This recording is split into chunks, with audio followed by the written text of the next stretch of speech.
ایک دفعہ ایک مسلمان نے ایک کافر کو اسلام کی دعوت دی تو کافر نے مسلمان کو کہا کہ میں تم سے 3 سوال پوچھنا چاہتا ہوں، اگر تم نے مجھے ان 3 سوالوں کے جواب تسلی بخش دے دیے تو میں مسلمان ہو جاؤں گا۔ مسلمان نے کہا ضرور پوچھو۔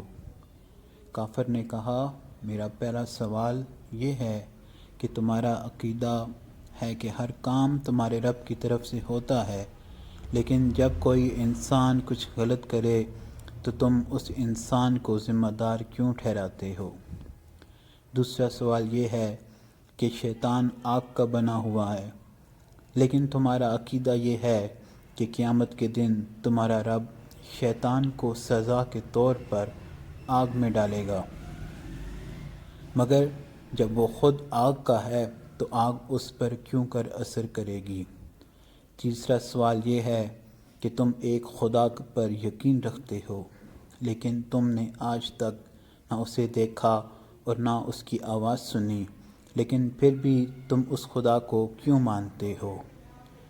مسلمان نے یہ سوال تسلی سے سنے اور سننے کے بعد کافر کو ایک مٹی کا ڈیلا مار کر چل دیا۔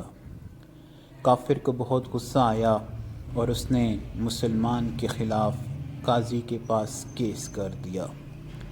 قاضی نے مسلمان اور کافر دونوں کو عدالت میں بلا لیا اور مسلمان سے پوچھا کہ تم نے اسے سوالوں کے جواب دینے کی بجائے مٹی کا ڈیلا کیوں مارا؟ مسلمان نے کہا قاضی صاحب، اس کافر کے مطابق اگر کسی غلطی میں انسان ذمہ دار نہیں ہے تو پھر اس نے مجھے کیوں ذمہ دار ٹھہرایا؟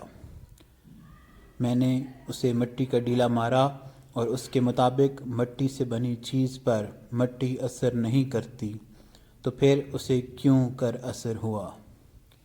قاضی صاحب، اس کے مطابق اگر خدا نظر نہیں آتا تو اس پر ایمان نہیں رکھنا چاہیے، تو اسے درد نظر نہیں آیا لیکن اسے درد کیوں ہوا؟ یہ گفتگو سن کر کافر کی آنکھیں کھل گئیں اور وہ وہیں عدالت میں ہی مسلمان ہو گیا۔